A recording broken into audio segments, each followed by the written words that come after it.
What's up, all the bikers? Dan here in the outdoor studio. Today I'm talking about what you buy versus what you need road bikes. The next episode tomorrow will be about mountain bikes, because there are some huge differences between what we buy and what we need in these two types of the bikes. And let's see some details of the bike I have here. This is the road bike, and I'm pretty sure most of you will benefit from this episode if you're going to buy the bike, change the bike, or upgrade your road bike. Let's see.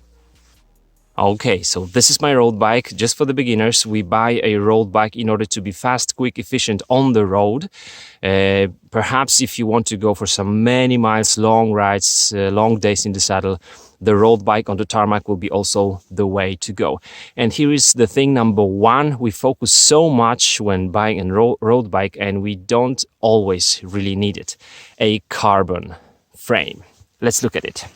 And yes, I am riding a carbon bike. I'm going to tell you why just in a second. My subscribers know carbon is the best performing material in the bike industry in terms of the weight, stiffness, in terms of how it takes some small vibrations, so some really super small bumps.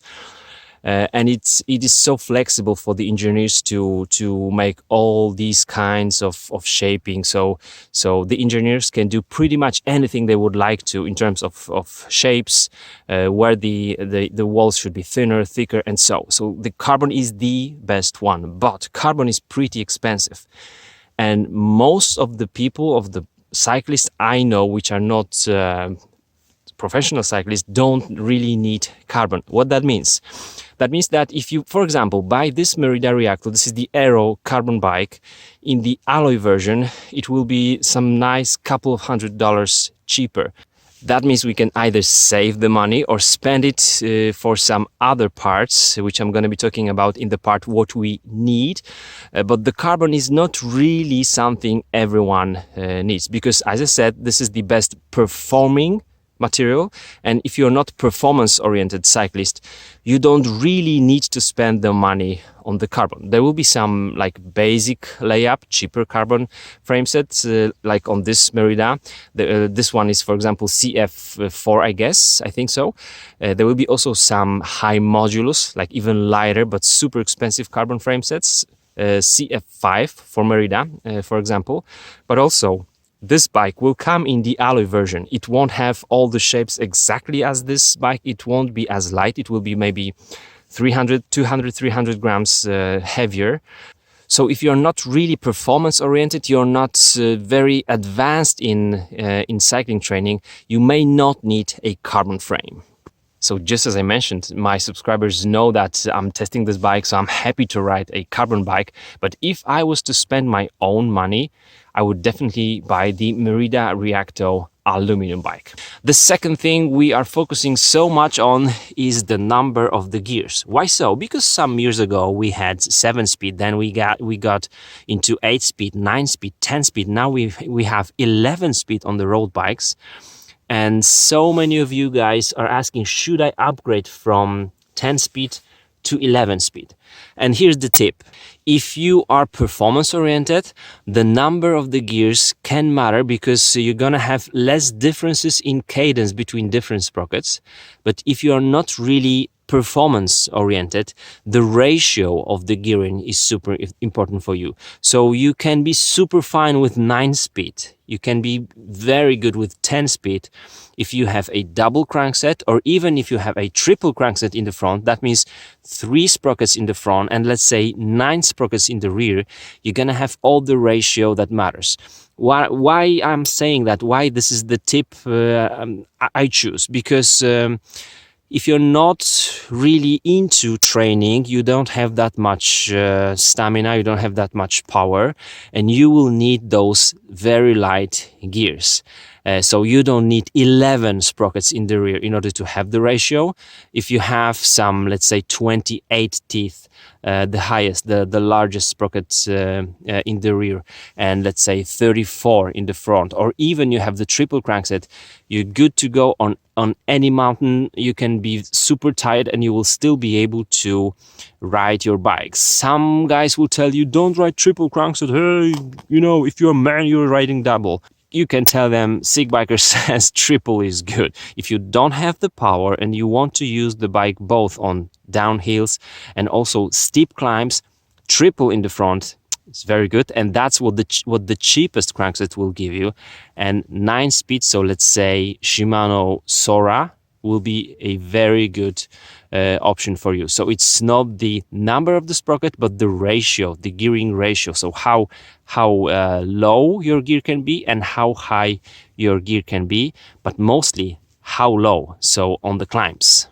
And the number 3 thing we focus so much on the road bikes, you will see it's going to be much different on the mountain bikes, but on the road bikes, we focus on a deeper section wheels. So we want to have the Aero wheels.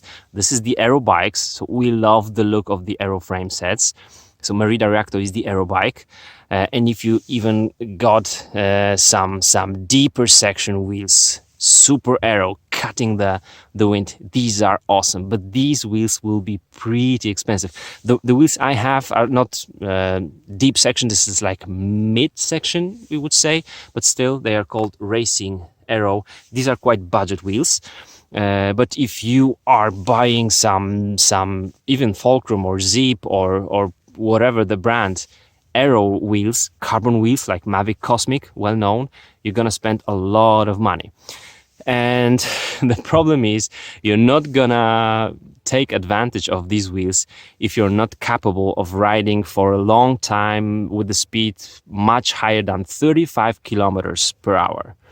So if 35 kilometers per hour is something you're not gonna be able to ride just yourself for more than 45 minutes, don't go for the Aero wheels, because these won't give you any advantage. These will look very nice on your bike, that's cool, but those wheels will not give you any advantage.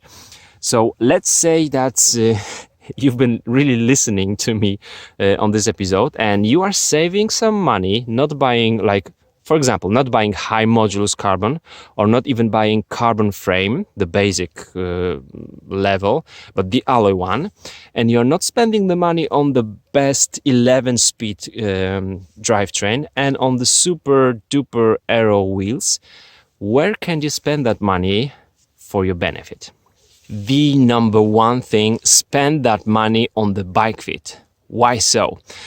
I know so many riders who have very high quality carbon bikes and they don't ride on the drops because they don't have the right fit on their bike. So the handlebars are not on the right height, the saddle is tilting in the wrong way, and they don't have the flexibility.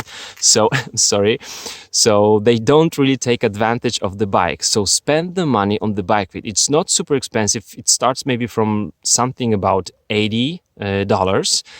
But on the way, in the process of bike fitting, you're gonna learn a lot about different handlebars for your road bike, different types of crank arms, like the length of the crank arms. That some riders don't even know that it exists. There's different lengths of the crank arms, and the saddles. So spend the money on bike fit. And here is the thing number 2. That is the saddle. When I'm buying the bike or I'm getting the bike for testing, I'm not even thinking about riding the standard saddle, because I know what type of saddle fits to my butt, and this is super important. Some guys just felt discouraged riding on the road bike, on the any bike even, because they said it's super uncomfortable riding on the saddle of a bicycle. Well, you need to adjust maybe your butt a little bit for, let's say, 2 or 3 weeks, but the saddle should be super comfy. For example, this standard saddle that comes with my Merida, it doesn't really suit me. I'm riding this one, but very, very soon I'm getting some other saddles I'm going to be testing and trying something even better for the Aero position on my bike. So the saddle is the number 2 thing, in my opinion, you should focus on. Number 3, which I've mentioned, make sure you have the right gearing ratio, especially if you live in some hilly terrain. Make sure you've got the right number of the teeth on the lowest gear and not the right number of the sprocket in the rear, because this is for cadence, and the number of the teeth is for your climbing, for example. When you are really tired and you still wanna ride that climb and not walk, that's something you should spend the money on. One more thing we may sometimes just automatically be buying for our road bike is the road type of the clipless pedals. So this is how they look like. These are the power meter pedals, so I'm using them.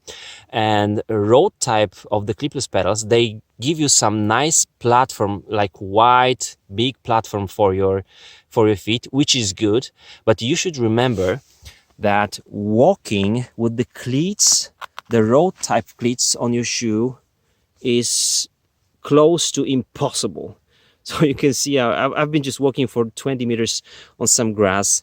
This is super uncomfortable. So these are not made for walking, not really comfortable. So if you need like walk for even 30 meters, sometimes you need to stop on the bike and go for the coffee. The road type of the cleats and your shoes then will not be very good. You can be super good with some MTB pedals and some comfortable shoes. If you need to walk a little bit with your bike, you want to feel comfortable and you want to have some traction, some grip of your shoes, because the road shoes have no grip, are super slippery. Then just go for the MTB or some touring clipless pedals, you will be able to clip on from both sides, and it's also easier, and you will be much better walking in these shoes. And also one overall thing that we focus on when buying the bike is its weight. So we think about, should I have 105 or Ultegra or Dura Ace? Don't think about the weight of the bike, because spending, let's say, $2,000 more will mean not having 10 kilo bike, but 8 kilo bike. So this is 2 kilos, and losing weight of 2 kilos is super easy. And quite a few now, like 30, 40, 50 years old guys who are just starting with cycling have quite a few kilos to be lost, to lose. So don't focus so much on the weight of the bike. If the road bike is just under 10 kilos, it's cool. If it's just over 10 kilo, it's still cool. You're not going to be significantly slower or so. So do not focus so much on the weight, on the group sets, on the Aero Wheels, on the number of the gears in the rear. You don't maybe really need the road type clipless pedals. And carbon, super performing material, but if you're not performance oriented, you may not need it. And one more thing that we really need, and I probably should mention that at the beginning, is the geometry of your bike. But this is difficult to say what geometry you need if you don't have, if you've never made any bike fit and you never maybe ridden a road bike. So buying some entry-level bike will always be with the higher head tube, so you're gonna sit a little bit higher. It will be a bit more comfortable. So maybe some endurance type of a road bike will be the best way to start with, and then the right saddle will give you so much comfort. You will feel so cool on the bike. Bike fit will give you the possibility of riding many miles, many hours in the saddle without any pain in the back, in the knees, or just anywhere. And having the right gearing ratio will get you pretty much anywhere. So that's what I think, guys. Let me know, what do you think? And if this episode is helpful, share with others and give me some thumbs up. See you soon. Bye bye.